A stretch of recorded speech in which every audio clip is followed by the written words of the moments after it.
Bonjour ou bonsoir et bienvenue à la Maison française de NYU. Je suis François Noudelman et heureux de vous accueillir pour une nouvelle saison, en majorité online, mais avec quelques événements en présence que nous retransmettrons sur le net. Les grands programmes, c'est-à-dire le Festival de la francophonie, les concerts, les conférences internationales, auront lieu au printemps. Aujourd'hui, nous poursuivons notre débat sur les grands sujets contemporains, les questions de genre, de trans, de neutre, et nous les abordons à partir du dialogue franco-américain. Si je dis dialogue, c'est pour ne pas trop souligner les malentendus entre penseurs des deux côtés de l'Atlantique. Nous sommes dans un moment d'opposition très affirmée. Hier, le ministre des Finances français déclarait au New York Times qu'il y a, je cite, des différences majeures entre les États-Unis et la France. Mais ce n'est pas seulement en économie que l'affrontement a lieu, c'est aussi dans le domaine des idées et de la société. Souvent, les débats restent, je dirais, assez médiocres, car ils caricaturent les positions des autres, et particulièrement sur des sujets concernant la distinction entre genre et sexe. Mais un livre vient de paraître qui élève considérablement le niveau de la discussion. Il s'agit du Sexe des modernes, la pensée du neutre et théorie du genre, écrit par Éric Marty. Éric remet en cause un récit que les Français aiment se raconter, celui de la French Theory.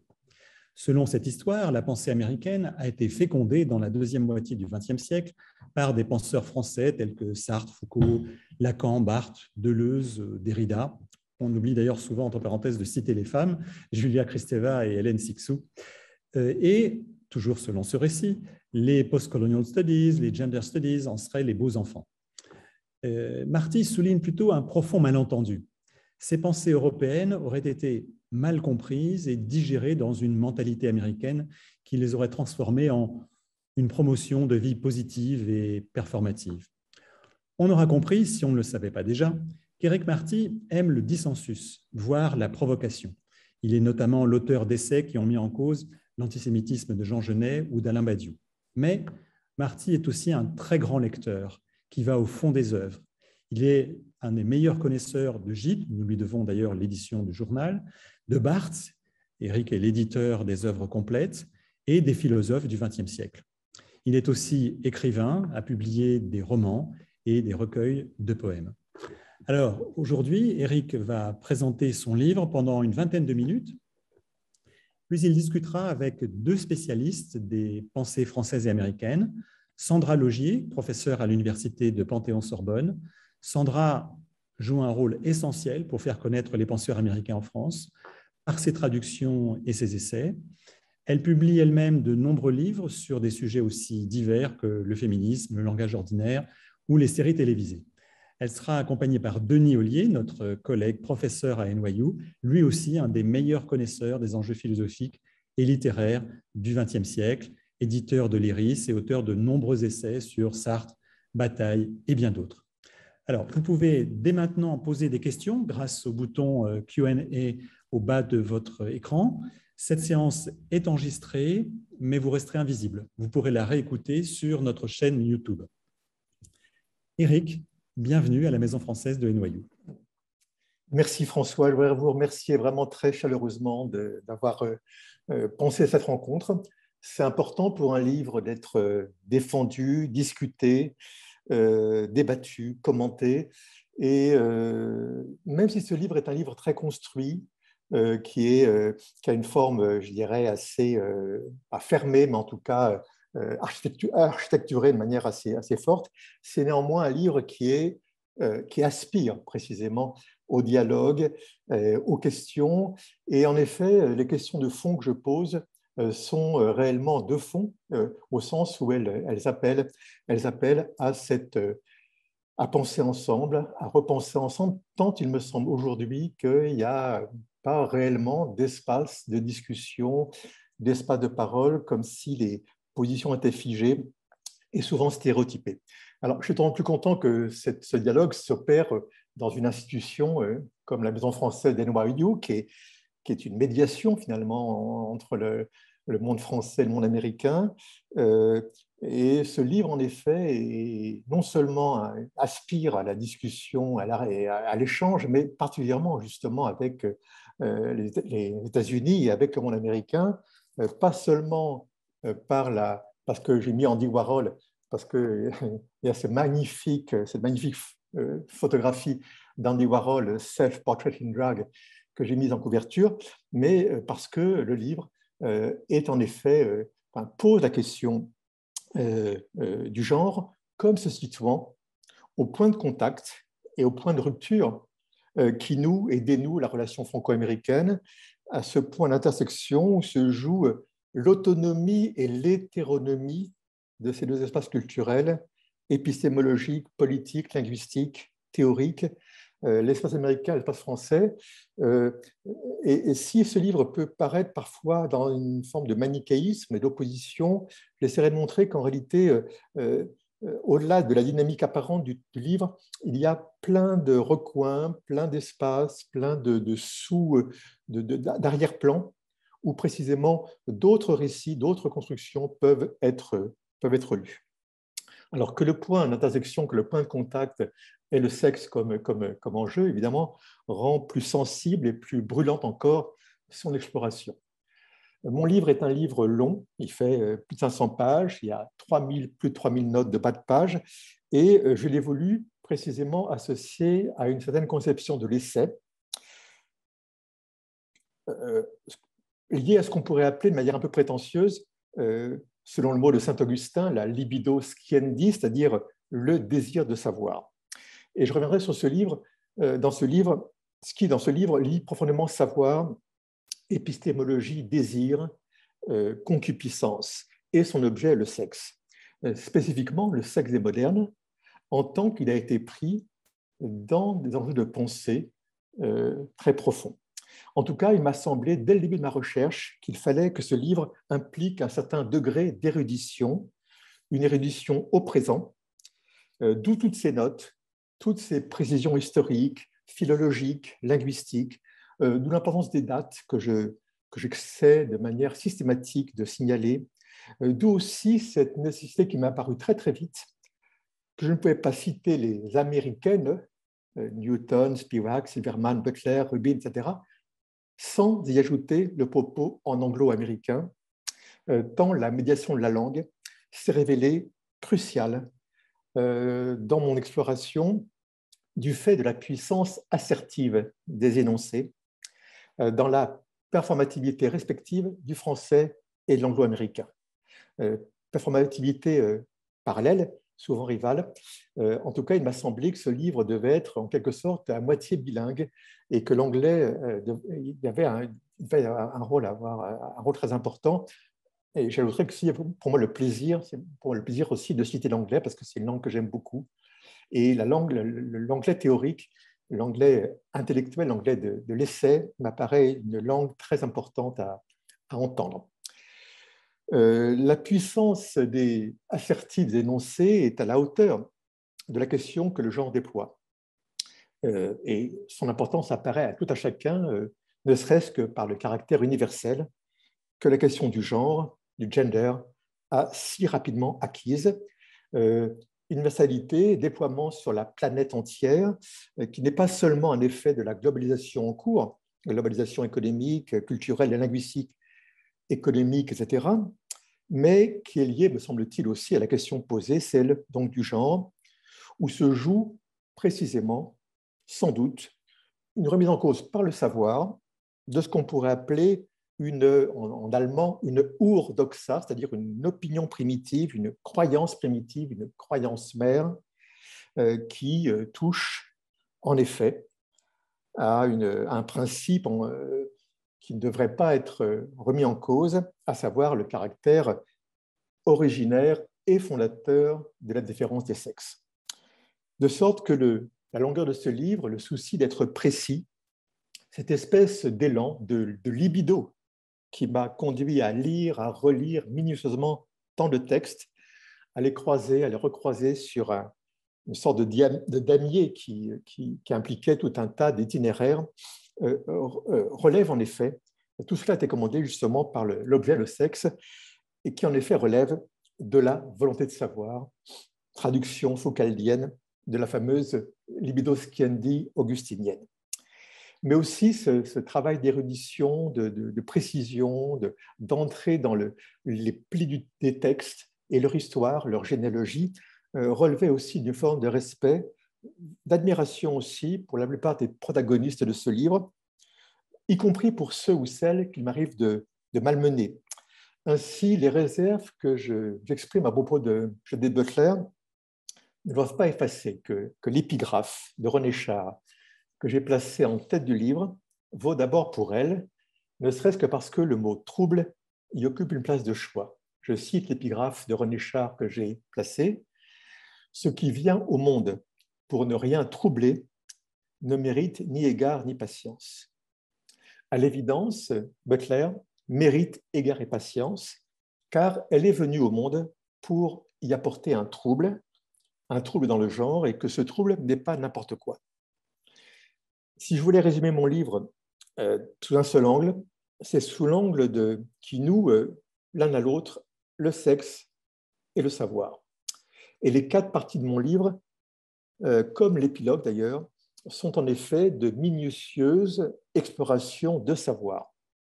Savoir d'une très grande puissance, parfois d'une sophistication un peu folle, allant même chez Deleuze, Lacan ou Derrida jusqu'à une forme d'ésotérisme, c'est-à-dire allant parfois au-delà de ce que les savoirs constitués peuvent transmettre, allant aussi peut-être jusqu'à une forme de dimension hallucinatoire de la pensée que peut-être précisément la question sexuelle construit. Exploration des savoirs sous l'angle des épistémologies, sous l'angle de la sociologie de la vie intellectuelle, française, américaine, tout le système citationnel qui à ce niveau-là est très intéressant à étudier, sous l'angle aussi des rivalités mimétiques entre nations, langues, cultures, et aussi sous l'angle aussi des arts, notamment visuels, photographie, cinéma, peinture. Si le terme gender, genre gender, a émergé dans notre réalité mondiale en s'appuyant sur des savoirs, et j'insiste là-dessus, il l'a fait au titre de signifiant. Et tout est là, à mon sens, c'est parce qu'il a émergé en tant que signifiant que quelque chose a eu lieu, qu'un événement a eu lieu, un événement intellectuel. Par signifiant, j'entends l'événement par lequel un terme, un mot, genre, gender, s'est extrait de manière inattendue de la chaîne signifiant de la langue où il avait jusqu'alors trouvé sa place, s'extrait du flux lexical de la langue pour se mettre à signifier autrement. Le signifiant, genre, gender, continue de prendre sa place dans les énoncés, mais c'est désormais comme s'il était entre guillemets ou en italique. Il signifie autrement, il s'est déplacé, disons, dans le champ de la langue, accédant à une modalité de sens qui dépasse de très loin la signification ordinaire qu'on lui attribuait auparavant, de sorte qu'on peut se demander comment on faisait auparavant pour pénétrer cet espace de ce problème du genre sans ce mot qui, en effet, a une fonction d'ouverture comme un sésame qui nous ouvre à un territoire inconnu et qui aussi joue le rôle d'une sorte de mot fétiche divisant, rassemblant, créant des oppositions. L'émergence du mot genre, gender, comme signifiant ne l'a pas seulement amené à s'extraire de la langue pour y prendre une place exceptionnelle, mais cela l'a amené à en barrer un autre, à raturer un autre mot, à le suspendre, le mot sexe. Une partie de mon livre est de ce fait philologique. Il s'agit de repérer les itinéraires historiques de ce signifiant dans ces trajets très, très compliqués et très intéressants à éclaircir. Mais il y a autre chose aussi dans la fonction du signifiant, dans son lien au savoir, avec le signifiant, avec le mot genre qui prend cette fonction de signifiant, se joue alors une aventure de pensée selon que le signifiant domine le savoir constitué ou selon qu'il est dominé par lui. Le sujet qui est à l'initiative d'une telle aventure, c'est Butler. Voilà pourquoi j'en ai fait l'héroïne de ce livre, le pivot événementiel autour de qui tout tourne, pas seulement l'histoire américaine, depuis John Monnet, qui est en fait l'un des premiers à avoir institué cette notion de genre, mais aussi après elle, évidemment, mais aussi histoire très française, et que j'ai voulu, dans un contraste ironique, très masculine, de Sartre à Lacan, de Lévi-Strauss à Derrida, de Deleuze ou Barthes. Avec cette introduction du signifiant genre dans le champ des savoirs, dans le champ du savoir constitué, ce n'est pas seulement une aventure de pensée qu'il s'agit de reconstituer, c'est, si vous me permettez l'expression, essayer de penser finalement le bordel que cette émergence du signifiant genre a pu produire dans l'espace intellectuel et aussi dans l'espace tout simplement historique, réel, créant un véritable nœud indémêlable entre signifiant et savoir. Un livre, et mon livre, a pour fonction de trouver un scénario tel que celui-ci nous ouvre la porte sur cette espèce de chaos qu'a provoqué l'introduction de ce signifiant genre, un scénario qui permet de reconstituer dans ce chaos une forme d'histoire, une forme de spectacle, une forme de roman aussi, une forme de dramaturgie.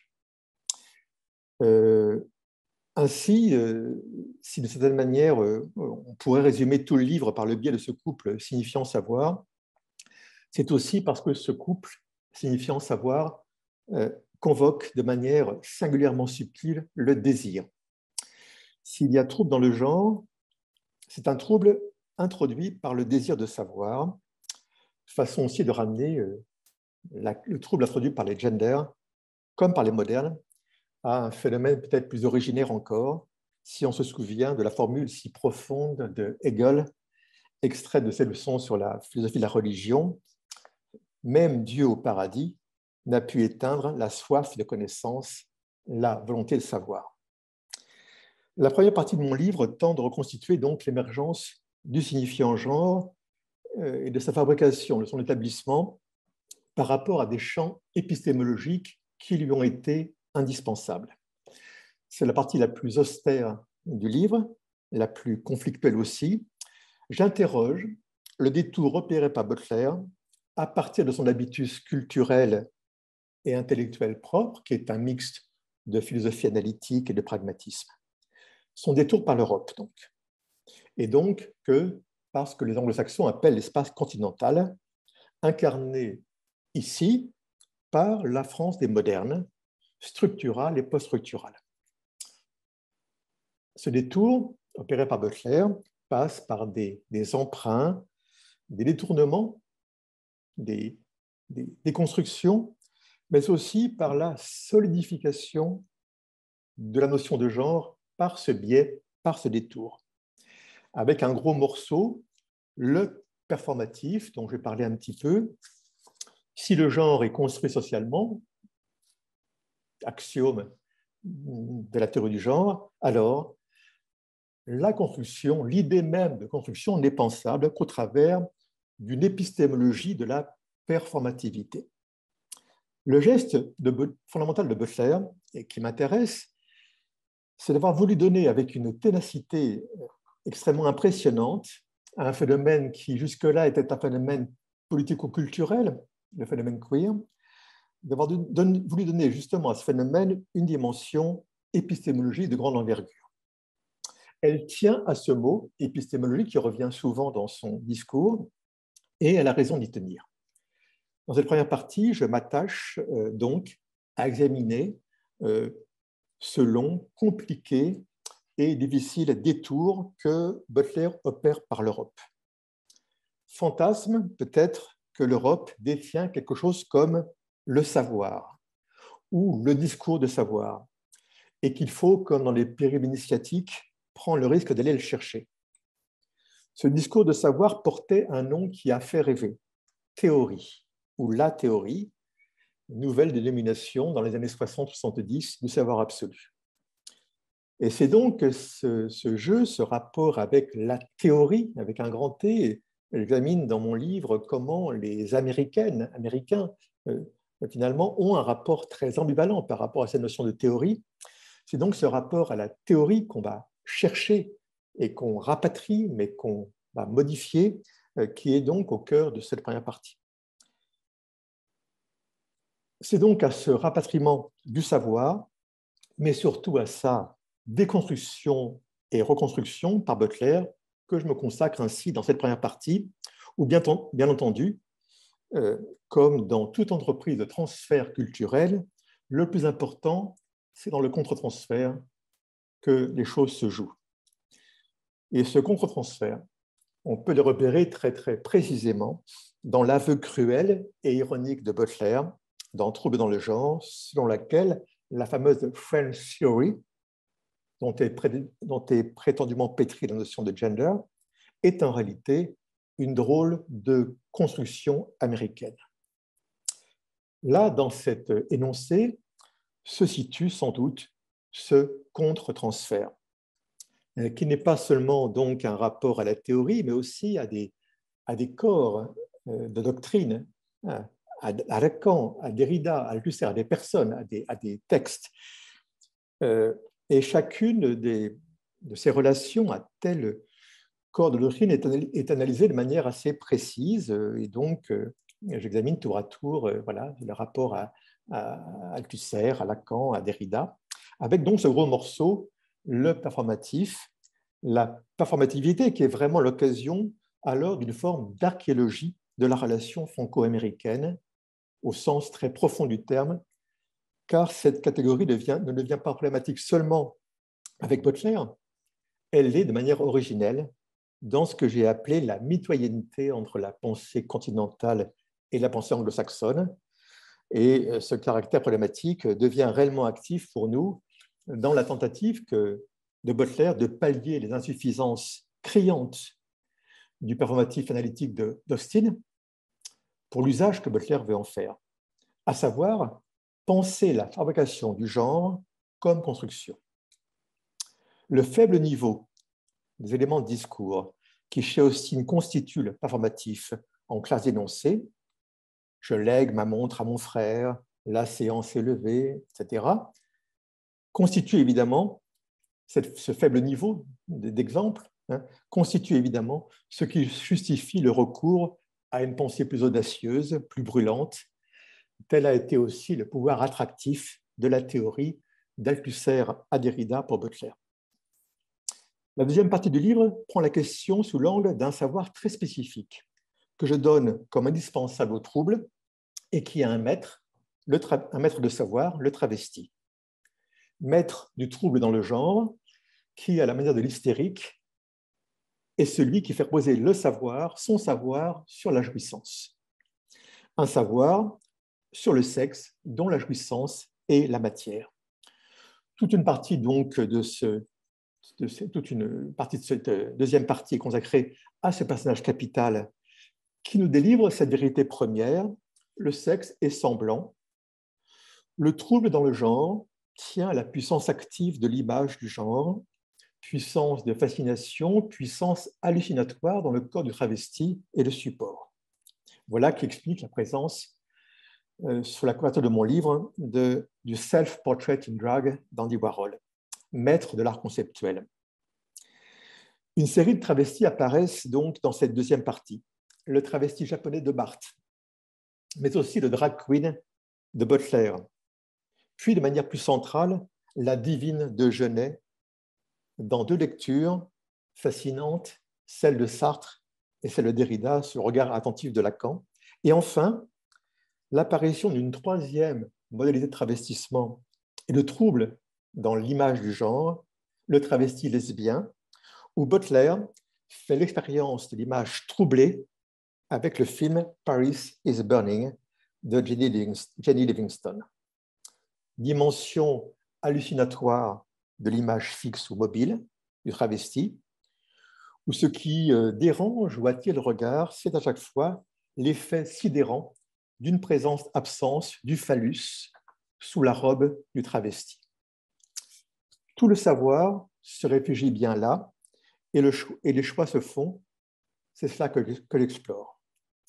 La troisième partie désigne le savoir promu par les modernes, les Français, comme savoir pervers, où la perversion est donnée comme méthode de connaissance, accès au spéculatif pur, selon la formule de Deleuze, et où donc tout semble devenir possible, où la pensée devient en quelque sorte une aventure exceptionnelle.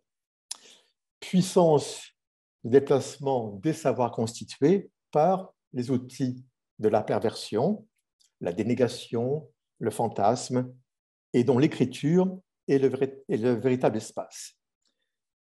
Le discours pervers des trois personnages que je convoque, Deleuze, Derrida et Barthes, détourne le savoir d'un maître, Lacan. Si l'aventure de la connaissance perverse peut avoir lieu, c'est parce qu'il y a un fantastique scénario tout prêt à être détourné, le scénario de la castration dont Lacan a fait le centre de sa doctrine.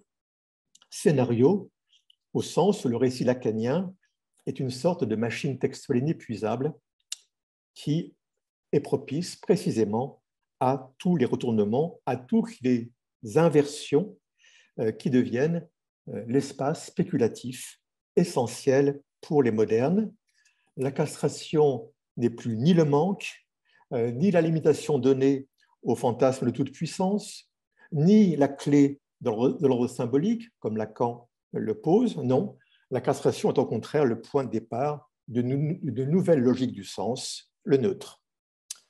Le neutre apparaît comme la catégorie logique la plus à même de troubler le genre, puisque le neutre est un élément interne à la structure du genre, masculin, féminin, neutre. Et c'est au sein même, justement, de l'univers symbolique, alors, que le trouble peut naître par ce jeu au sein de la structure du genre, opéré précisément par ce troisième terme, qui est le neutre. C'est ce que cette époque, donc, a appelé perversion. C'est l'occasion pour moi de survoler la fantasmagorie perverse dans une exploration historique de la période et d'établir alors ce que signifie la perversion et les raisons de ce dévolu. Pourquoi cette génération a-t-elle fait de ce mot un mot si important? Les trois héros sont donc Barthes, Deleuze, Derrida, avec Butler en filigrane et en embuscade, notamment dans son lien avec Derrida, qui est peut-être le lien le plus complexe que Butler a pu établir avec la pensée française. Et alors peut-être le mot emblématique de l'aventure des modernes serait le mot valise, conçu par Derrida, celui de pervers formatif, mot intraduisible évidemment, mais qui est évidemment un mot qui fait nœud, un mot qui fait sens par rapport à ce que je viens de dire.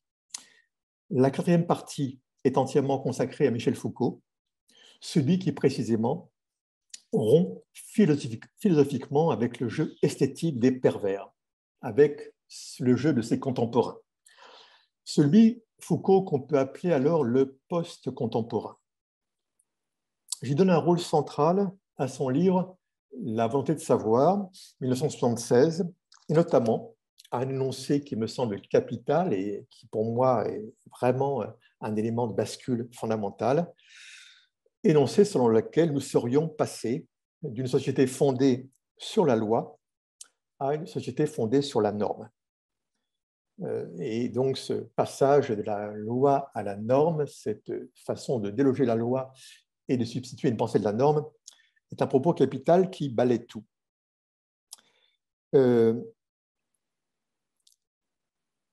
En tout cas, c'est lui qui va le plus loin dans une nouvelle épistémologie qui rend possible les genders par le bouleversement considérable que le concept de norme provoque dans sa radicalité.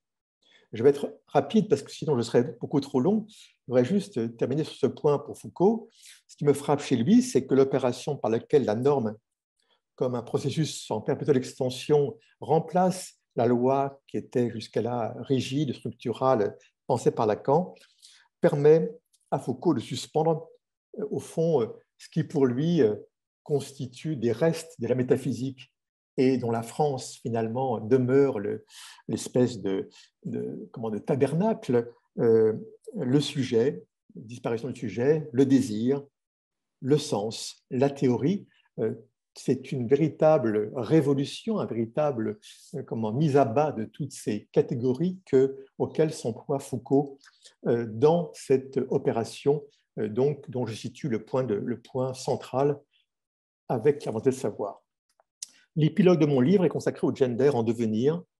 Il prend pour cela en écharpe le discours de Butler, pris dans ses effets de rivalité avec un nouveau signifiant tout à fait fascinant qui surgit, disons, dans les débuts du XXIe siècle, le signifiant trans. Commence donc avec cet épilogue une autre histoire, une nouvelle histoire, celle que nous sommes en train de vivre, et qui peut-être permet de jeter un regard déjà rétrospectif sur la notion de genre. Regard déjà rétrospectif d'où mon livre est issu et qui aspire à penser le présent. Cet épilogue, par sa longueur, est presque une 5e partie. D'une certaine manière, il marque le retour en spirale de la question du sexe, me semble-t-il.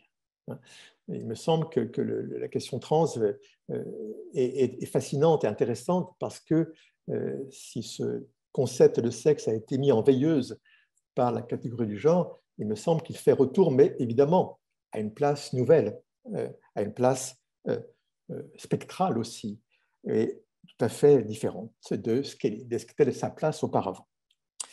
Cette question, à mes yeux, bouscule le discours de Butler et j'examine à ce moment-là les nouveaux détours qu'elle emprunte pour affronter cette question qu'elle n'avait pas du tout pensée ni prévue. Elle nous bouscule, nous aussi tous. C'est pas, c'est pas seulement Butler qui bouscule, c'est réellement aussi nous tous, par la rapidité, par la violence de son émergence planétaire, signe d'un emballement intellectuel, libidinal, où se dévoile et s'accentue le caractère problématique, voire énigmatique de la sexuation, qui dévoile cette violence, et la rapidité donc de son émergence, mais aussi qui s'associe au voilement, me semble-t-il, de la question du désir qui était au centre du discours des modernes et qui apparaît comme singulièrement absent du discours trans. Cette question nous bouscule aussi, enfin, par le caractère conflictuel que la lettre T introduit désormais dans la suite LGBTQI par ce jeu de violence, de rivalité, de conflit introduite par la lettre T. Je m'arrête sur ce point et voilà, je pense avoir dit un peu la substance du livre. J'étais un peu plus long que prévu, je m'en excuse et on va pouvoir enfin discuter. Merci beaucoup, Éric. Non, je crois que c'était important que tu reprennes les différentes parties de ce livre vraiment extrêmement riche. Donc, il va amener forcément discussion. Et Sandra Laugier vient de nous rejoindre. Merci Sandra, bienvenue. Bonjour Sandra. Il faut que tu remettes ton micro. Merci beaucoup. Merci à Éric d'avoir parlé longtemps comme ça. Je ne suis pas trop en retard. Et oui, Sandra était sur un autre Zoom. Elle est très demandée. Et Denis est toujours présent. Peut-être on peut commencer peut-être par une réaction de Sandra. Sandra, tu as déjà eu l'occasion de dire ton avis, de discuter. Tu connais bien cet ouvrage. Est-ce que tu veux peut-être engager la discussion? Mais avec plaisir, hein, puisque j'ai déjà eu l'occasion d'échanger avec Éric Marty sur cet ouvrage et c'est un ouvrage que j'admire énormément, qui est une vraie somme, et, comme tout le monde l'a dit, mais surtout qui permet vraiment de comprendre ce qui s'est passé au XXe siècle, dans ce qu'on appelle les modernes. Mais si on voulait savoir, voilà, si quelqu'un arrivait sur Terre maintenant et qu'il fallait lui expliquer ce qui s'est passé au XXe siècle intellectuellement, on pourrait, comme dans les films de science-fiction, on lui dirait, bon, ben voilà, c'est ce livre qu'il faut lire parce que bien sûr, il y a cette question du sexe et du genre sur laquelle on a déjà échangé, mais il y a vraiment on a cette histoire à la fois et cette description extrêmement attentive donc de toutes ces œuvres qui font vraiment qui font notre présent et dont on comprend pourquoi elles ont été tellement critiquées par des courants ennemis et elles ont cette puissance-là qui est de plus en plus forte. Et je crois que passer par justement ce thème du sexe et du genre pour montrer, c'est ça qui est assez extraordinaire et généreux, hein, pour montrer la force subversive de cette pensée du XXe siècle, eh bien, elle ne peut se traduire que dans cette réflexion sur le genre et le sexe. Alors, bien sûr, il y a beaucoup de critiques hein, sur cette réflexion. On en a parlé, hein, il y a un angle qui est également négatif, mais qui montre vraiment cette subversion de cette pensée donc contemporaine et de la notion de genre et de sexe, et de montrer que le genre prend naissance dans cette pensée-là. Et en particulier, pour moi, ça m'a énormément intéressé de voir à quel point c'est aussi dans la pensée du langage, la philosophie du langage et la notion de performatif qui s'élabore dans les années 60 hein, avec Austin. On en parlait beaucoup.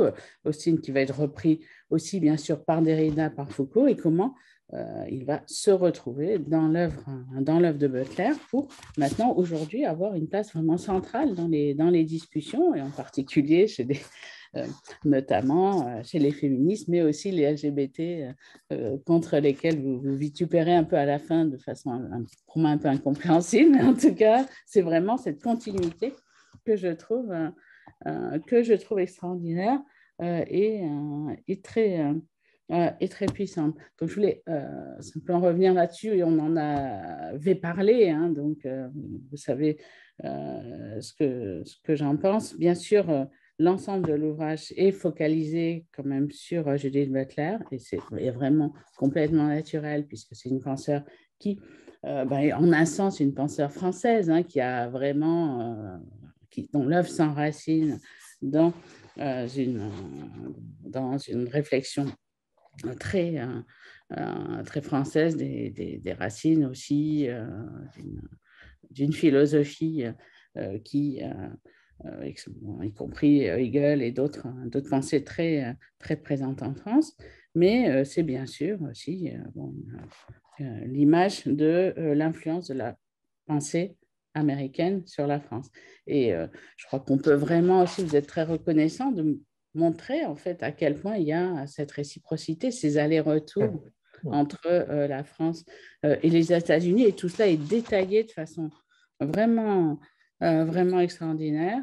Et c'est vrai que c'est vraiment remarquable de voir comment Butler va donc utiliser la pensée française pour développer le genre aux États-Unis, et ensuite revenir en France avec un concept de genre qui va être l'objet de discussions et de rejets particulièrement stupides en France. Je ne parle pas du tout du livre, justement.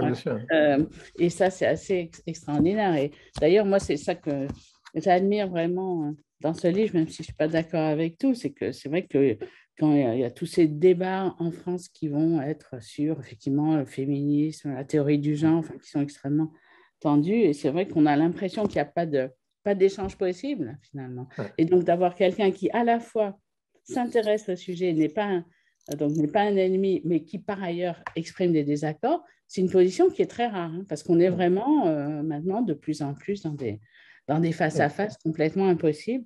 Et donc, je suis vraiment reconnaissante de cela. Ce dont je suis moins reconnaissante, c'est en fait, c'est pas du tout le fait de critiquer Butler, parce que pour moi, il y a beaucoup de choses à critiquer, et je crois que vous le faites vraiment de façon très extrêmement efficace par endroits, mais du coup, ça devient un peu une obsession, parce que c'est comme si c'était la seule femme, en fait, puis en plus, elle, finalement, la seule féministe, alors il y a aussi Gail Rubin, hein, dont vous parlez, à la fin, vous allez aussi dire un petit mot de Kimberly Crenshaw. Bon, c'est pas du tout de l'ignorance, mais c'est vrai qu'il y a cette focalisation sur une seule personne. Et quand on pense à l'importance de tant de penseuses françaises, donc Wittig, Beauvoir, Christine Delphi, Hélène Cixous, enfin, je trouve que là, il y a quand même une énorme injustice d'invisibiliser les femmes françaises au profit d'une femme américaine, tout simplement parce qu'elle est l'héritage de tous ces hommes français. Hein, donc, on est finalement dans quelque chose qui est assez sexiste en fin de compte, même si c'est focalisé sur une femme. Et donc, ce que je trouve sexiste, c'est pas de critiquer Butler parce que c'est vraiment pertinent, mais c'est vraiment d'ignorer toutes les autres et du coup aussi que les critiques de Butler reviennent finalement à avoir cette espèce de panthéon, quand même un panthéon masculin. Hein. Alors, on n'y peut rien, hein. C'est vrai que c'est ça les grandes figures, mais on a ce panthéon avec voilà, Derrida, Barthes, bien sûr, et c'est des figures qui sont extraordinairement importantes pour moi, mais dès lors qu'on parle de genre, ben, ça ressort quand même comme tel. Hein. Après, ça se justifie, bien sûr, tout à fait. Voilà, donc ça, c'était un bon, peut-être des. Je peux peut-être répondre là-dessus. Hein, voilà. Je peux peut-être répondre là-dessus. J'ai des choses à dire sur Austin si on a le temps, mais ça sera moins amusant, donc on va. Là-dessus, vraiment, c'est une question très importante parce que c'est un choix tout à fait conscient et délibéré. D'ailleurs, dans mon introduction, j'ai dit à un moment, à côté de Butler, j'ai ironiquement fait exprès de ne prendre qu'un panthéon masculin. Et c'est volontaire. C'est volontaire et précisément, mais ce n'est pas sexiste pour autant parce que ça, d'abord, il y a un rôle aussi, il y a un rôle, je dirais, qui est lié à l'écriture du livre. Un livre a besoin d'avoir des masses de sens cohérentes qu'on peut opposer les unes aux autres.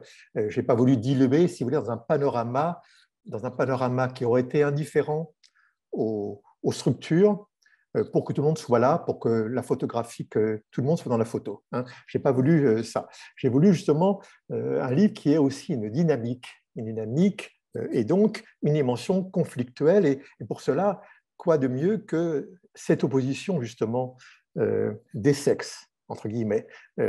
Butler d'un côté, alors il y a évidemment Gal Rubin, dont je parle quand même pas mal et pour qui j'ai beaucoup d'admiration et à qui je donne une place importante. Mais c'est vrai que c'est Butler qui est au centre et avec ce jeu un petit peu, pas pervers, mais un petit peu comme ça, esthétique, un peu volontaire, disons, d'opposition. Mais pourquoi ce n'est pas sexiste? Parce qu'en réalité, justement, c'est même peut-être l'inverse, c'est aussi de montrer que les Français, en réalité, y compris peut-être les femmes françaises, ont, en tout cas, dans cette période, tenu un discours masculin. Et voilà. Et donc, moi, par exemple, je m'intéresse à une chose qui m'a vraiment frappé. D'abord, c'est que les Deleuze, Barthes, Lacan sont dans une sorte d'univers, d'imaginaire de la masculinité. La femme n'a pas de fonction, de figure d'autonomie dans leur imaginaire conceptuel. Elles n'ont pas de rôle, elles n'ont pas de place. Mais plus intéressant encore, c'est de voir Derrida, qui lui, justement, est plus jeune que Deleuze, Barthes et Lacan, qui donc, lui, est en contact réel avec le mouvement féministe, qui les influence, qui discute avec elles. C'est celui qui va donner justement à la femme un rôle. Alors justement, par exemple, donc là, par exemple, où la question du travesti est posée, j'en parle assez longuement dans la deuxième partie, justement, sur le travesti, et je réalise comment Derrida se sert de Genève, de la divine, des travestis de Genève pour instituer un dérèglement du genre avec une très grande puissance conceptuelle, verbale, avec tous ces mots qu'il invente de péniclitoris, où il y a toute une... Voilà. Et lui, précisément, ce qu'il fait, c'est qu'il introduit la femme dans l'univers des travestis. Le travesti n'est pas celui qui élimine la femme, mais au contraire, qui donne à la femme une autre modalité corporelle, de corporéité, de mélange des genres anatomiques, y compris anatomiques, et qui donc introduit ce rôle. Mais il est bien le seul dans cette fonction, et ce qui peut apparaître au fond, c'est que c'est pour ça que que dans mon opposition, au fond, entre la France et les États-Unis, je ne donne pas toujours le beau rôle à la France, et j'y reviendrai aussi, c'est qu'en effet, il y a une difficulté très française à dépasser une forme de masculinité du discours. Et donc, je n'ai pas voulu, si vous voulez, si j'avais introduit des femmes, j'aurais eu l'air finalement eh bien, de donner quitus au champ intellectuel français de ce problème. Or, je n'ai pas voulu justement donner quitus, j'ai voulu aussi, en réservant, en maintenant un personnel masculin, eh bien aussi montrer d'une certaine manière dans les faits cette limite-là. Voilà. Et je voudrais juste ajouter un tout petit point pour compléter ma réponse. Dans ce jeu, en effet, franco-américain, la dynamique du livre, en effet, bon, et disons, donne parfois le beau rôle au moderne. Il y a une forme d'empathie, de sensibilité que je peux avoir à l'égard de gens comme Barthes ou Derrida. Bon. Mais aussi, par rapport à ces dynamiques, on pourrait aussi lire le livre autrement et voir toutes les failles, toutes les défaillances, tout le caractère fictif que ce mot théorie recouvre précisément. Ce mot mythique de la théorie dont se moque par moments Galwibin, dont se moque Butler, etc., où le mot théorie apparaît comme un mot un peu fétiche. Et précisément, moi aussi, je montre l'envers en quelque sorte de ce mot qui a eu une telle puissance d'attraction, une telle puissance de fascination de la théorie. Par exemple, en montrant comment Deleuze, Derrida et Barthes construisent tout leur discours dans une forme de parodie de Lacan, dans une forme de jeu très, très pervers par rapport à Lacan, comment leurs systèmes sont des systèmes, au fond, d'œuvres personnelles, d'œuvres très littéraires, d'œuvres parfois, j'ai parlé de discours hallucinatoires.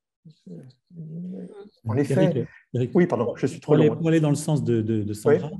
moi aussi, je suis surpris, par exemple, que tu ne se réfères pas à Simone de Beauvoir, parce que tu dis, bon, le mot gender est arrivé, le signifiant, mais au fond, le deuxième sexe n'était-ce pas déjà une pensée du gender, même si le mot n'est pas là. Alors, tu ne l'évoques pas, Beauvoir. Du tout, parce qu'il me semble que que justement le gender et les modernes, au fond, ce sont des pensées qui sont construites pas contre le féminisme, le mot serait un petit peu trop violent, mais en tout cas que le champ de la pensée n'est pas le champ du féminisme, et que même on pourrait dire à la limite que le véritable objet du sacrifice auquel la pensée des modernes et la pensée du genre finalement conduit, c'est au sacrifice du mot femme. Qu'au fond, l'objet à déconstruire, c'est le mot femme. Et en quelque sorte, à la limite, effacé, comme par exemple le travesti peut apparaître comme une figure d'effacement du sujet féminin, comme celui qui justement permet de dénaturaliser complètement le féminin et donc d'écarter la femme de tout l'espace de pensée, comme si elle était incapable, la femme, elle, d'assumer un rôle qui serait un rôle de déconstruction. Comme s'il fallait trouver des figures autres que la femme. Je finis pour opérer le trouble dans le genre. Le trouble dans le genre ne peut pas être opéré à partir des catégories hommes-femmes, y compris reprises, y compris historicisées, y compris pensées, par exemple, par Beauvoir, mais il faut réellement opérer des ruptures, des déplacements de figures. Et voilà, c'est pour ça que, par exemple, je donne cette place si importante aux travestis comme ce qui nous change complètement de monde par rapport à la lecture que Beauvoir peut avoir de la question du... Mais, en fait, c'est juste une incise, hein. Je te laisse continuer, François, parce que je sais que tu as encore des choses à dire, mais je crois que justement, effectivement, on ne veut pas parler de la femme, c'est-à-dire que les féministes diront, c'est pas la femme, il y a des femmes. Bien sûr. Et donc, parler de la femme, bien sûr. Très souvent. Ça conduit à une phrase de Lacan que Éric, vous utilisez souvent, qui est que la femme n'existe pas. Ouais, Alors, qu'on parle de la femme ou des femmes, au fond, alors ça change bien sûr de point de vue, ce n'est pas le même point de vue. Cela dit, par rapport à la question du genre ne s'intéresse pas à tout cela. Moi, ce qui m'a beaucoup frappé dans la question du genre, c'est que ça soit parti au fond du mouvement lesbien, que ce soit les lesbiennes, Gail Rubin, que ce soit Butler, que ce soit elle qui est finalement... Monique Wittig, oui, oui, bien sûr.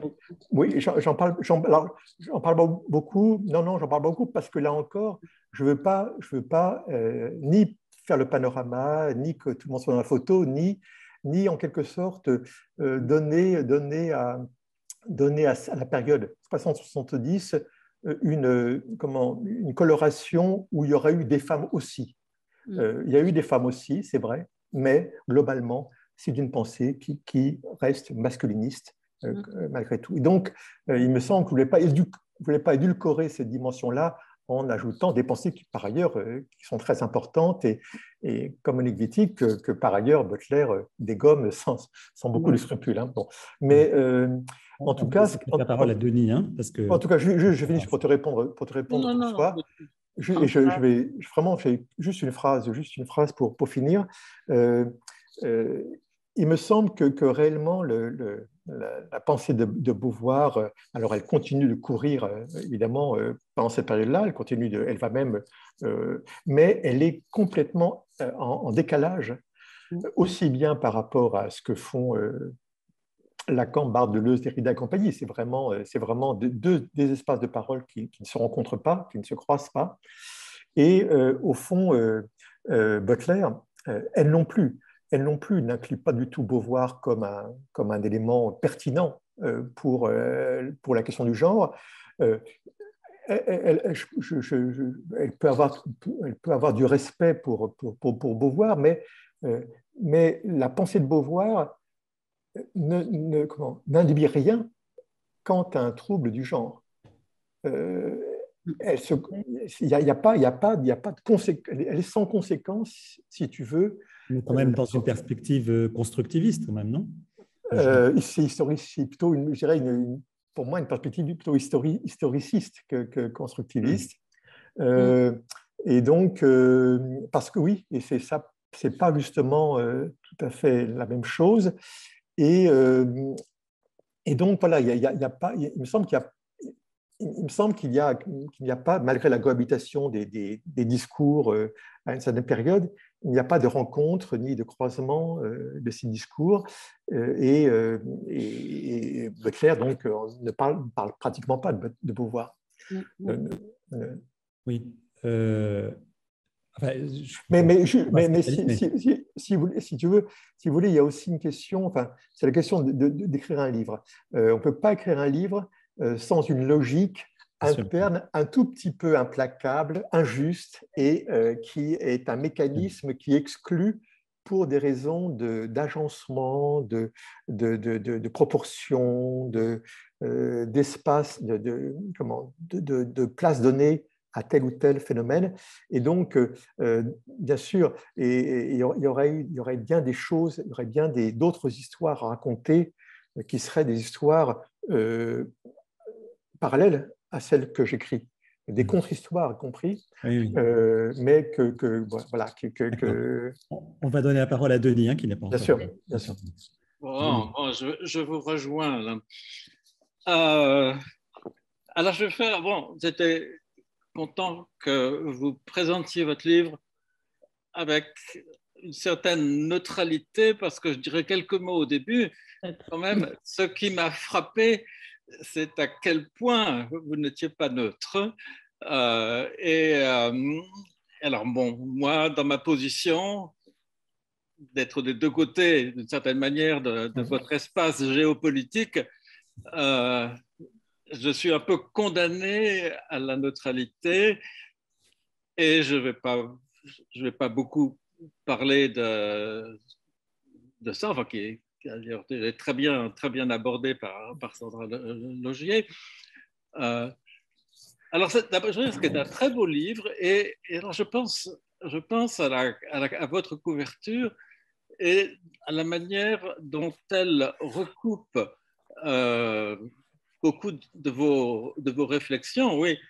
La première chose, c'est que vous dites que Judith Butler déteste. Est-ce que c'est vrai qu'elle déteste ces autoportraits en drag de Warhol? Non, non, elle ne déteste pas, mais elle n'en parle pas. Ah oui, d'accord. Oui, oui. Ça m'a intéressé, si vous voulez, comme question, parce que, enfin, là vraiment, on a une question qui est vraiment au centre du livre. C'est voilà, c'est le choix que, alors, c'est l'importance, par exemple, que le drag queen dans la fondation de la pensée du genre, avec c'est un intérêt très très compliqué parce que par la suite, Butler va rejeter ce drag queen, va le déconsidérer, va considérer que c'est en fait un quiproquo qui n'est pas si important pour elle, mais quand même, il a un rôle très très important dans le genre comme expérience, je dirais, primitive du trouble. L'expérience la plus évidente que nous propose Butler dans tout le genre, c'est celle du drag queen. Et qui est une expérience, au fond, du travesti, de la culture mainstream, qui est une expérience du... Voilà. Et ça m'intéressait parce que ça montrait qu'au fond, ce qui intéressait Butler, c'était le travesti, non pas comme expérience esthétique singulière, subjective, mais comme fait social, comme artefact social qui, dans la société, est un exemple de trouble dans le genre, dans le champ social. Et ça impliquait évidemment de ne pas s'intéresser du tout à une autre expérience du travesti, qui est celle que Warhol propose, qui est une expérience esthétique, je dirais très, très, très belle, très, très, très personnelle, où le visuel a une prégnance très, très forte et qui touche à une forme de fétichisation du féminin dans le masculin, qui touche à des dimensions que Butler met de côté pour ne s'intéresser qu'au fond qu'à ce que le drag queen ordinaire, en quelque sorte, peut proposer comme modèle de trouble social du genre.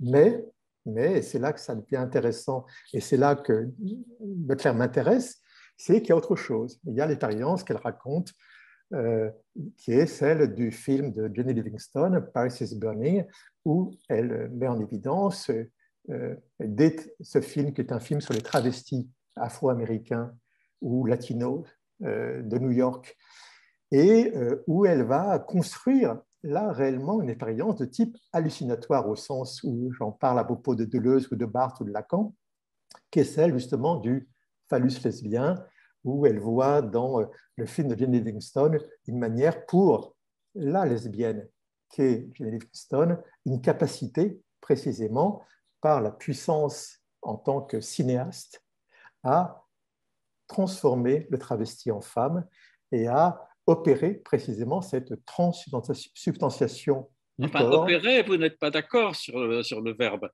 Le verbe me fascine. Le verbe me fascine. Mais de votre désagrément avec Judith Butler est qu'effectivement, j'ai oublié le nom de l'actrice Octavia, je crois. Octavia Sanoran. En fait, ne s'est pas fait opérer, contrairement à celle que il faut prendre le mot opération ici dans toute sa portée, y compris chirurgicale. Hein. Mais en tout cas, alors, vous avez utilisé en tout cas, juste, je vis ce point. Ce qui est important, c'est que cette expérience-là, donc, qu'elle est décrite dans Ces corps qui comptent, The Body That Matter, c'est qu'elle accède là à un trouble dans le genre qui relève de l'expérience de la fascination, de l'expérience du trouble de l'image, de l'expérience de l'hallucination, puisque la scène qu'elle décrit est une scène extraordinairement confuse, chaotique, où on ne sait pas qui est déclencheur, si c'est Jenny Livingston ou si c'est le caméraman qui est filmé dans la scène. Enfin, c'est une expérience tout à fait étonnante de trouble de l'image. Et voilà, ça, c'est des phénomènes comme ça qui m'intéressent, c'est de voir comment, au fond, dans les processus de discours sur la question du tournant de genre, il y a chez Butler des moments de décrochage où ce qu'on pourrait dire, ce qu'on pourrait appeler l'emprise sociologique qui gouverne sa doctrine est comme troublée par justement l'expérience, je dirais, subjective, d'autant que tout ce texte est très très riche, tout ce texte de Bodies That Matter est très très riche autour de l'expérience justement du film Paris is Burning. Donc voilà, c'est pour répondre à ça. Donc, donc le fait que Butler n'intègre pas Warhol, alors que pour moi, il incarne complètement justement le trou dans le genre, m'intéresse par l'espèce de complexité de la position de Butler et par les contradictions, mais par les positions, je dirais, contrastées qu'elle peut avoir par rapport à la question, tantôt strictement politico-sociale, tantôt où la subjectivité prend un moment une place importante. Alors, toujours un peu dans cette résonance, vous avez cité tout à l'heure l'épigraphe de Char. Je vais vous dire, moi, comment je l'ai lu. Je l'ai lu comme un constat d'échec de Butler. C'est-à-dire qu'elle parle de troubles, mais elle n'en produit pas. Et dans le fond, j'ai eu le sentiment, si vous voulez, que dans votre lecture, il y avait ce qui manquait dans toute cette théorie du trouble sexuel, c'est de produire un trouble sexuel. Et que, si vous voulez, la matière littéraire que vous abordez, SZ, etc., tout ça, bon, était peut-être pas un exposé théorique du trouble sexuel, mais que, d'une certaine manière, vous trouviez que le titre revendiquait trop. Et, oui. Je comprends très bien. Alors, votre question est aussi très importante et me permet aussi de préciser ma pensée. En effet, très souvent, je marque les espèces d'échecs de Butler. Comment, au fond, sa construction théorique aboutit très régulièrement à des formes de retrait ou de défection théorique. Par exemple, très vite, après avoir écrit Trouble dans le genre, dans son second livre, Bodies That Matter, donc ces corps qui comptent, eh bien, la question du genre devient un concept problématique pour elle, parce qu'il donne une place trop centrale à cette dimension-là et devient hégémonique par opposition à d'autres dimensions comme la race, comme les questions sociales, etc. Et donc, on a une sorte de ce qu'on pourrait appeler une forme de défection théorique de Butler. On le retrouve aussi par rapport même au mot queer, dont elle a été très porteuse. Le mot queer devient tout d'un coup un mot qui est beaucoup trop élitiste, beaucoup trop, je dirais, marqué par quelque chose de non démocratique au sens de la démocratie radicale qu'elle engage. De même, le drag queen, finit par ne plus être finalement une figure si importante que cela. Au fond, le drag queen finalement ne fait que renforcer des normes. Le drag queen est plus femme que la femme, entre guillemets, parce que justement il assume les normes de genre les plus grossières, les plus puissantes. Bref, effectivement, dans mon livre, vous avez raison de parler d'échecs. Je mets en évidence des échecs de Butler.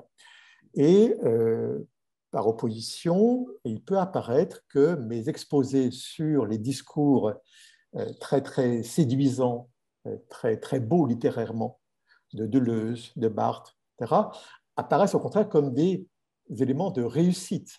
Eux réussissent, entre guillemets, à produire des images fascinantes du trouble, que ce soit Barthes avec la Zambinella, le castrat, qui arrive à un corps détruisant le patriarcat, la famille bourgeoise, le capitalisme de l'époque de Balzac, le masochiste de Deleuze ou le schizo. Enfin, bref, il y a une inventivité, il y a un imaginaire extraordinaire qui n'est pas chez Butler. Butler produit un discours, je dirais, dont l'imaginaire est assez pauvre, sauf dans le cas de son analyse du Paris is Burning de Jane Livingston dont j'ai parlé. Et donc, on peut avoir cette impression-là. Mais je pourrais même renverser en même temps la chose en disant que, au fond, ce que les modernes ont réussi à faire, ce sont des œuvres individuelles, point final. C'est-à-dire que leur talent, leur puissance, leur imaginaire a ceci de magnifique qu'il a en même temps, il a un revers qui est d'être au fond des discours individuel de l'intellectuel aristocrate, de l'intellectuel esthète, de l'intellectuel dandy qui écrit son livre, qui fait de très beaux livres, point final. Et je dirais qu'il y a, à ce moment-là, on pourrait voir un autre échec, qui est l'échec des modernes, au sens où leur discours, par exemple, de la perversion, que j'examine dans la troisième partie du livre, qui est un discours très troublant, un discours qui en effet, qui a une puissance de séduction avec un côté très littéraire aussi, le pervers, figure fascinante, celui qui trouve tout, celui qui dérange la logique, etc.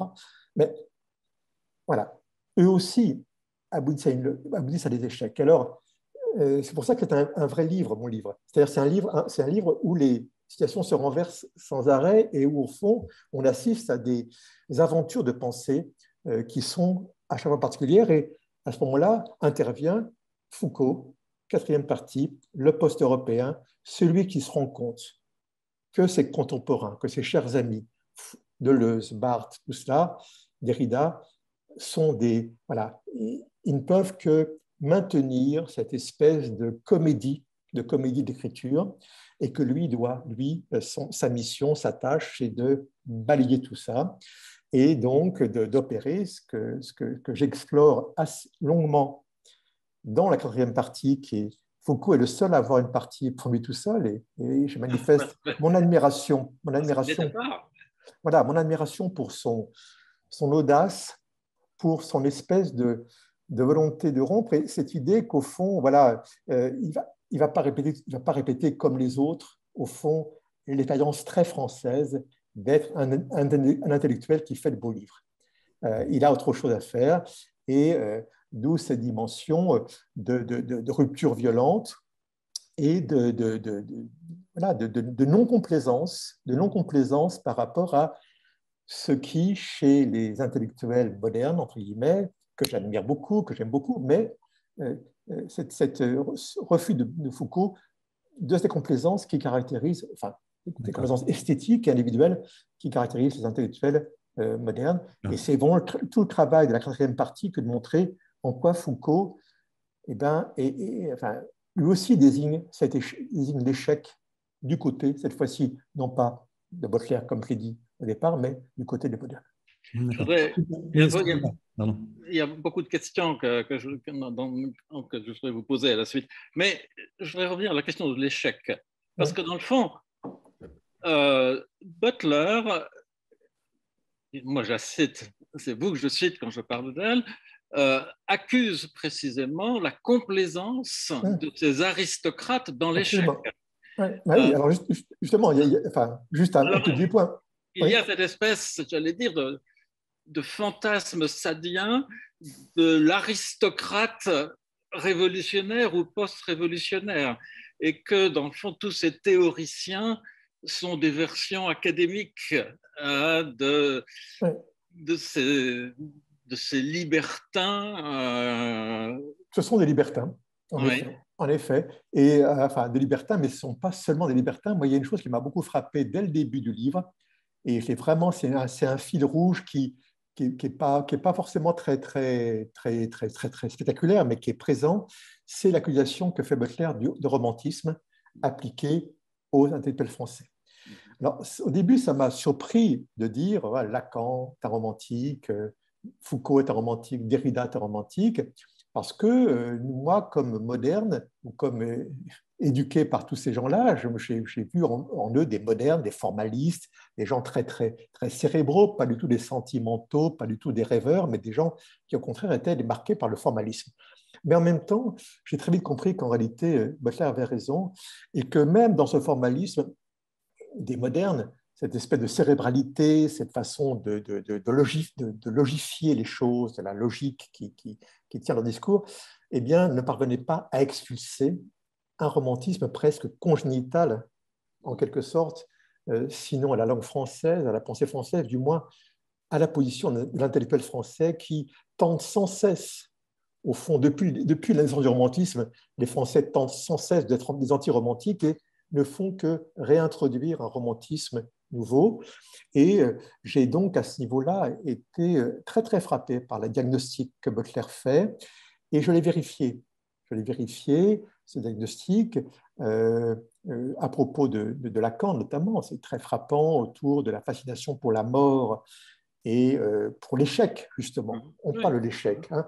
Et quand j'analyse le performatif, je montre comment le performatif, précisément, est un concept qui dérange beaucoup les modernes parce que c'est un mécanisme de l'action de parole réussie. Performatif, c'est un acte de parole qui est réussi. Or, les modernes n'aiment que les choses qui ratent. Ils n'aiment que les lapsus. Ce qui intéresse, c'est pour les unfelicities. Oui, oui, mais quand il y a une félicité, c'est par accident. C'est pas, alors que les modernes, eux... Je ne pense pas. Sandra.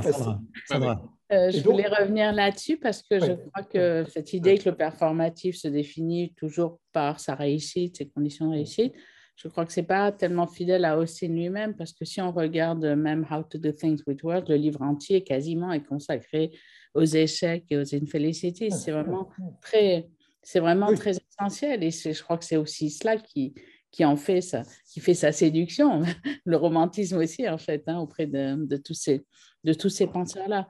Et je crois que là, il y a quand même une vision peut-être un peu caricaturale d'Austin. Hein. D'ailleurs, il y a des passages où vous vous moquez un peu de lui. Vous dites oui, je me moque de lui.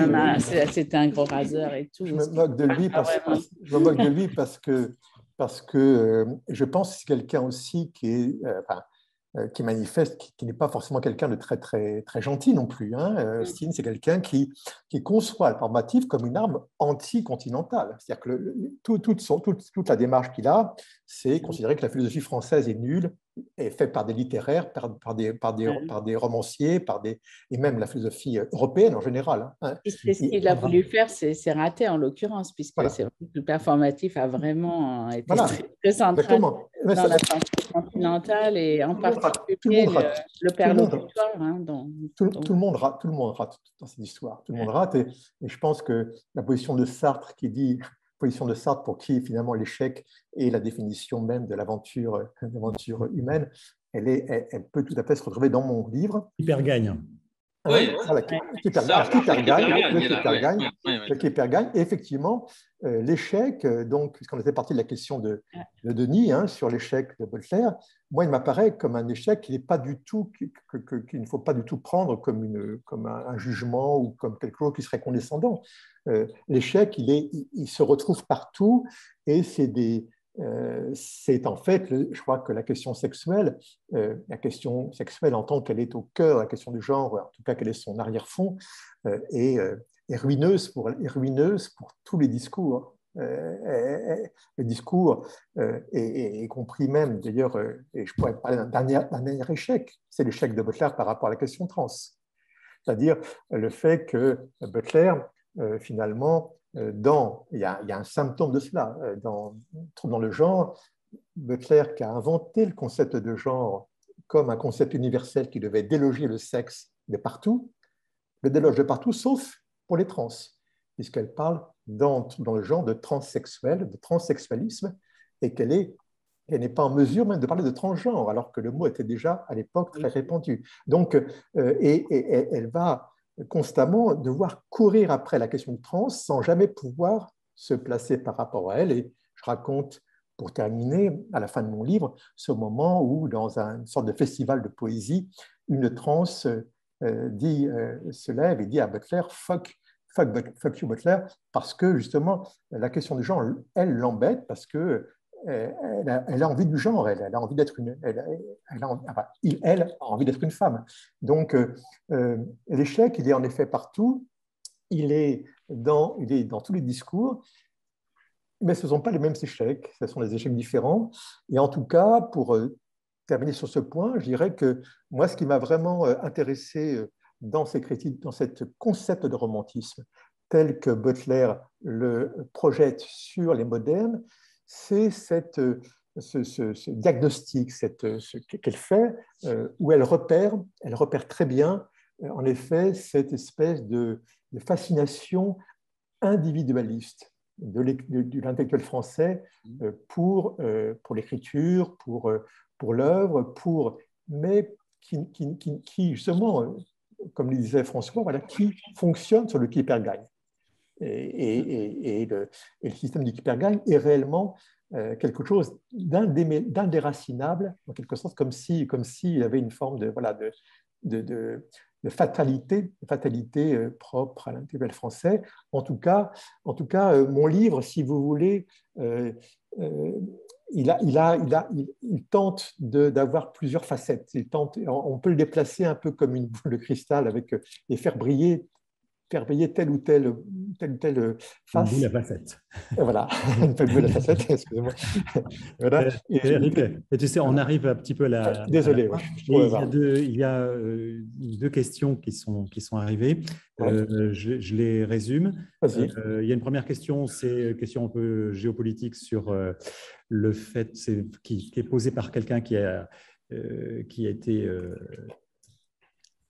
éduqué par le lycée français de New York, qui dit comment vous interprétez le fait qu'aujourd'hui, il y a une telle marginalisation de la France par les États-Unis depuis la guerre d'Irak et qui se ressent donc dans tous les domaines, le fait donc, que la France est reléguée comme sorte de province lointaine. Et il y a une deuxième question que je pose en même temps, c'est dans la question de la langue et de l'écriture inclusive. La langue française évolue-t-elle ou peut-elle évoluer vers le neutre et ou la non-binarité, comme l'anglais semble le faire? Le pronom « yel » serait-il intolérable? Alors, je répondrai peut-être d'abord par la seconde question, et je répondrai comme je fais dans mon livre, c'est-à-dire non pas directement, mais d'un point de vue, je dirais, de métadiscours, c'est-à-dire comment la question est posée. Au fond, ce qui est frappant chez les modernes, de Lacan à Derrida, etc., c'est qu'ils sont réellement dans l'écriture. Et pour eux, les questions qui est posée, l'expression de l'écriture inclusive, les questions d'expression, finalement, ne peuvent pas être pensées dans le champ social. Leur réception du problème ne se poserait que pour leur propre écriture, pour leur propre œuvre. Autrement dit, ils pourraient très bien avoir un avis, d'être pour, contre, mais ce n'est pas ça l'essentiel. L'essentiel qu'ils posent, eux, comme question, c'est comment j'écris, comment je parle et comment mon œuvre peut fonctionner par rapport à ça. Et donc, c'est ça qui me frappe, c'est au fond l'indifférence politique profonde qui caractérise les discours de nos intellectuels modernes, y compris Derrida, même si celui-ci a pu, un peu plus tard,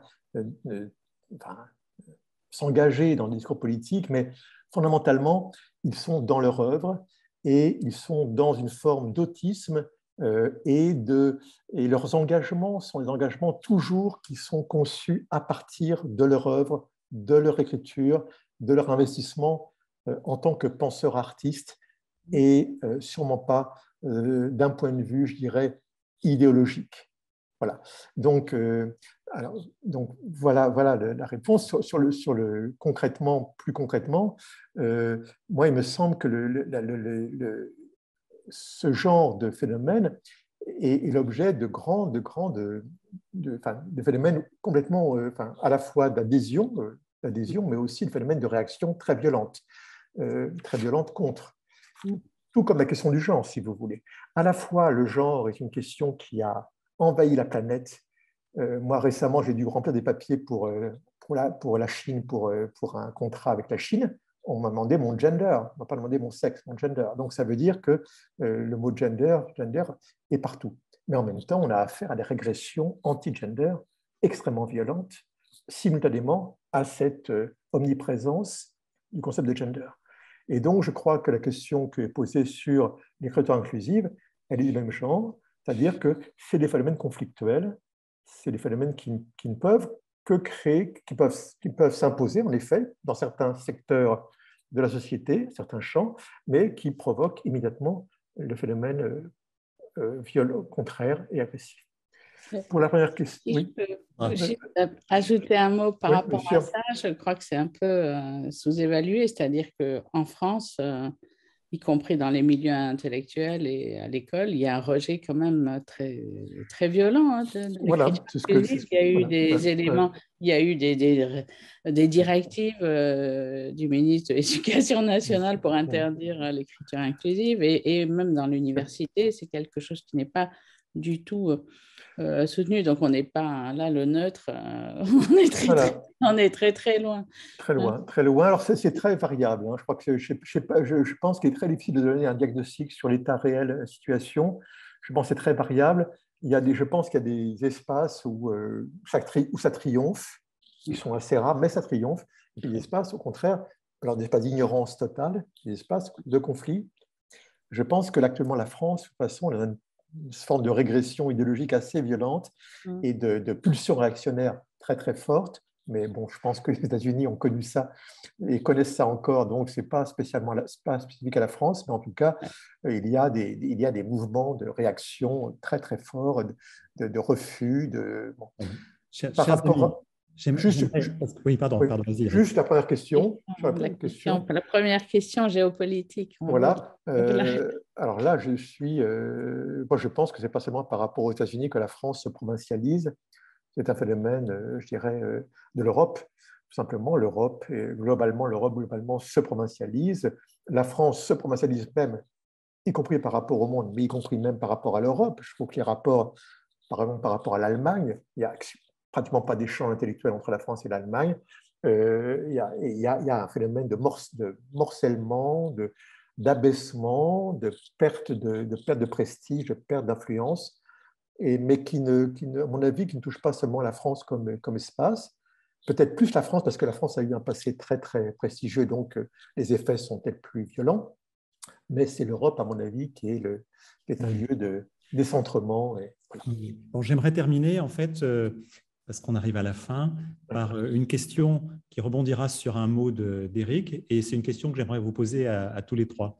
Éric a dit, voilà, il y a un mot qui disparaît, c'est le mot de désir, et pourtant c'était un mot qui dans les années 70 était vraiment constamment dans les textes, les machines désirantes, l'économie libidinale, enfin, etc. C'était vraiment le mot, quoi.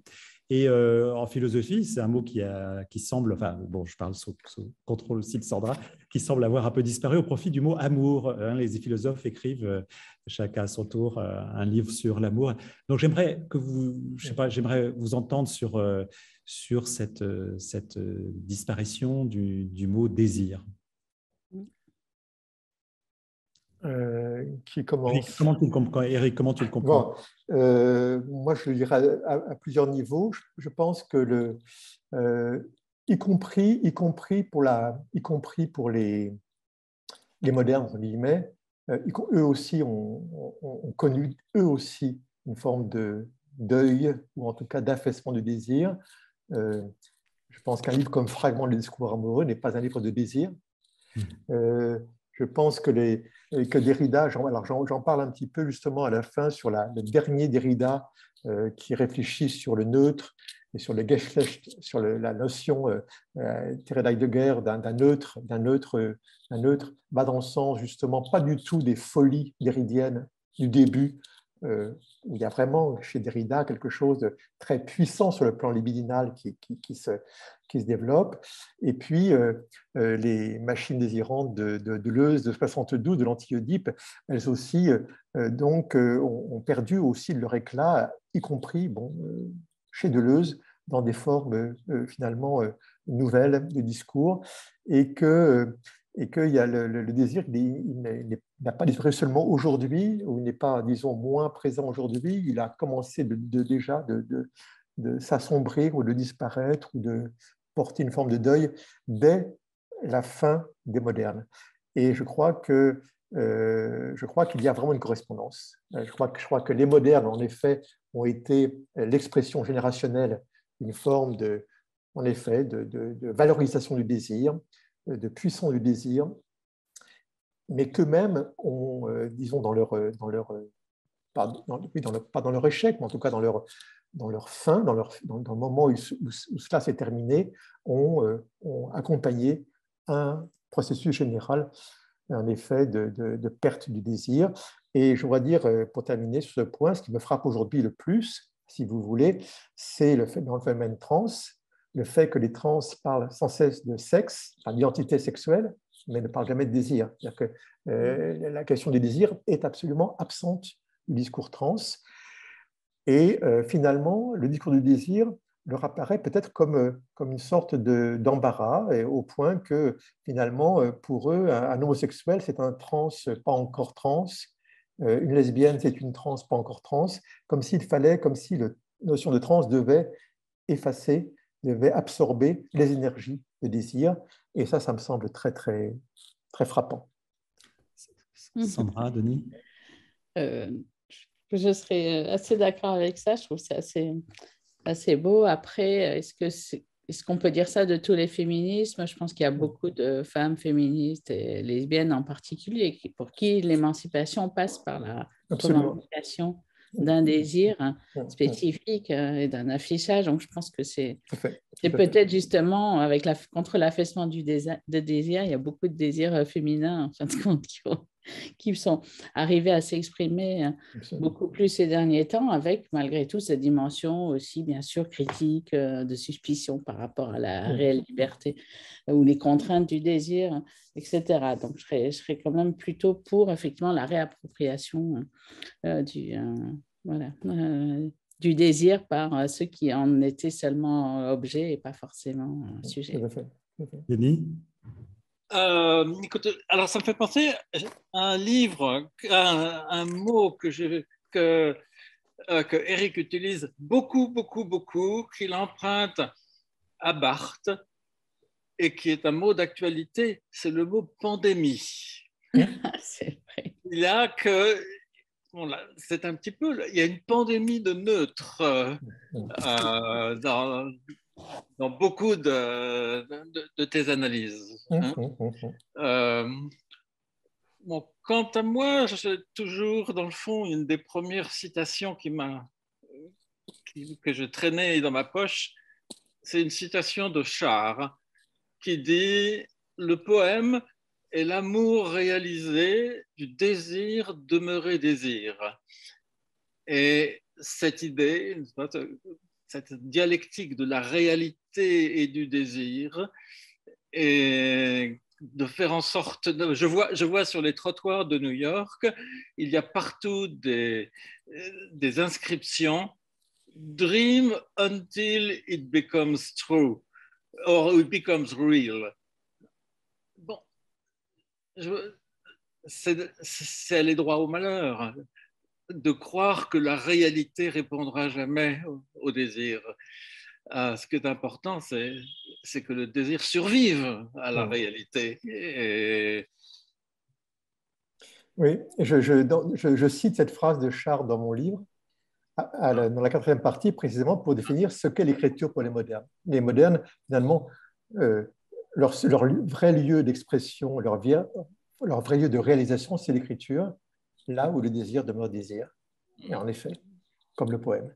Et en ce sens, on pourrait dire que les modernes étaient des poètes, au sens où Char définit le poème comme désir demeurer désir, comme amour réalisé du désir demeurer désir. Bien, on va terminer sur cette très belle phrase. Très bien. Merci beaucoup, Eric. C'est moi qui vous remercie tous. Merci beaucoup, Sandra. Merci, Denis. Merci encore. Et je voudrais rappeler à nos internautes, à tous ceux qui nous suivent, leur donner rendez-vous la semaine prochaine parce que nous recevrons en personne, alors c'est en personne, ça sera comme on dit hybride, je ne sais pas si l'hybride est une forme de neutralité, mais enfin bon, ça sera en tout cas hybride. Nous recevrons en présence un des grands théoriciens des queer studies, qui est Lee Edelman, et qui nous proposera un exposé sur Lacan et la question de la race. Donc, rendez-vous le 21, c'est-à-dire jeudi prochain, en présence ou bien online. À bientôt. Merci. Merci à tous. À bientôt. Merci, Denis.